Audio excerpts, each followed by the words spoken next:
interesting relationship with mirrors. I mean, some of us spend way too much time looking at them, trying to perfect ourselves. And others of us are just the opposite. We don't spend much time looking in mirrors at all because we don't really like what we see there. Mirrors are interesting because the way we relate to them tells us something about ourselves. Remember the old wicked queen in Sleeping Beauty? Looking into her mirror, asking for some affirmation. Mirror, mirror on the wall, who's the fairest of them all? And for most of her life, her mirror told her what she wanted to hear. But then one day, her mirror got a backbone, and she was offended. How dare her mirror tell her the truth? We don't want to hear the truth. We want to hear what validates us.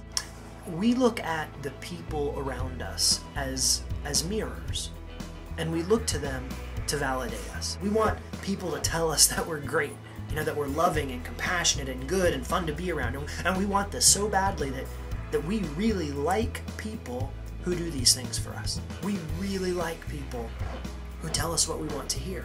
Now here's where it gets complicated. We have to have this feedback. God made us from the beginning to get our sense of purpose and value from outside of ourselves. He created us to need His input to shape our sense of purpose, just like flowers growing towards the sun, needing that light to grow. He created us to need to see ourselves in the eyes of other people so that we could get some picture of who we really are. That's a risky strategy on God's part, because if we put something other than God at the center of our lives, then our sense of purpose can get corrupted. And in the same way, if we have people around us giving us poor input, a bad reflection, our sense of self can become misshapen. God made us to need other people. Not just so that we wouldn't be lonely, but so that we can grow. Relationships with other people, that's where we learn how to be good and kind and faithful and true. Relationships with other people, that's where we learn who we really are. Are we people who lie? Are we people who are kind? Are we people who are generous? Are we people who build others up?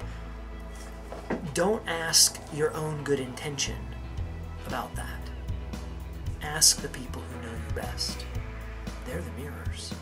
Now, God's plan for us is to have these open and honest relationships with other people on the same spiritual journey.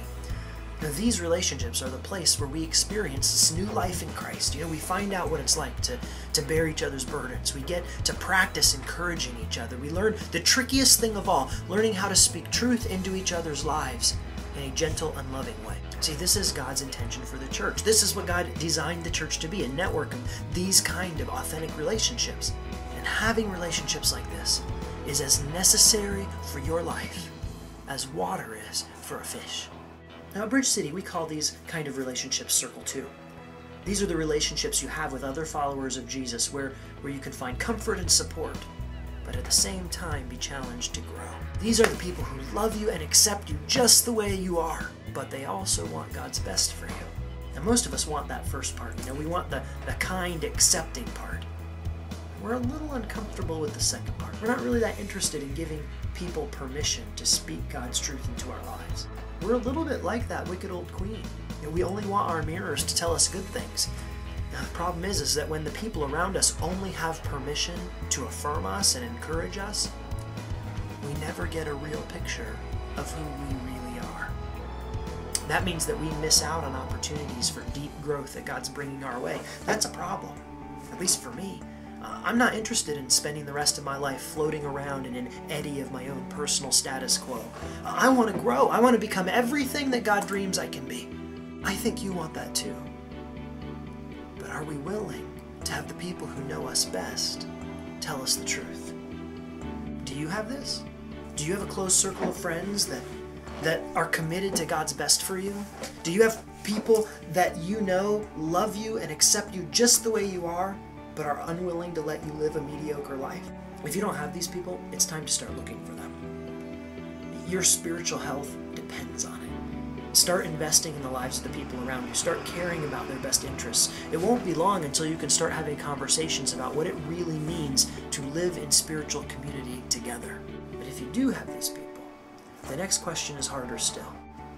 You've got people that you think know you, people who love you, people that you imagine would hold you accountable if it were necessary. You've got those people.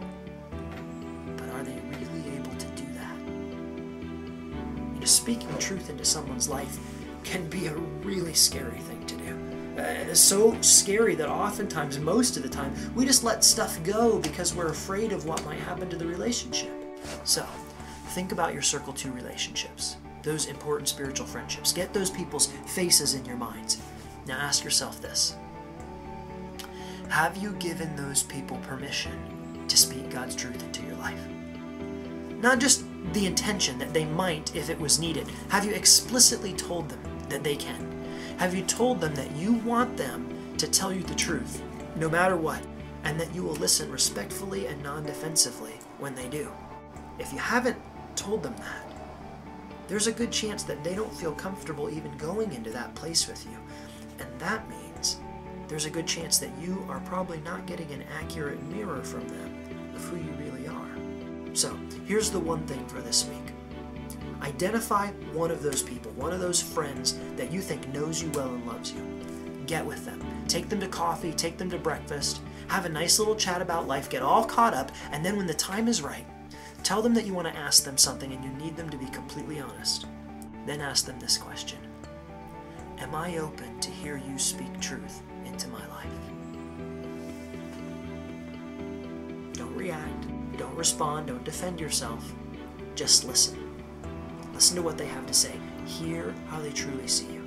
Ask some questions to draw them out if they're a little uncomfortable going there. And then when it's all over, pull out your journal and reflect a little bit on what they said. What did you learn? And if you've got time and you're really interested in growing, you might do this with 2 or 3 of your closest spiritual friends.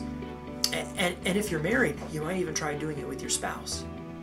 But at a minimum, have this conversation with one person. Then, come back here and reflect on what you've learned. That's it. Just one thing. See you next time.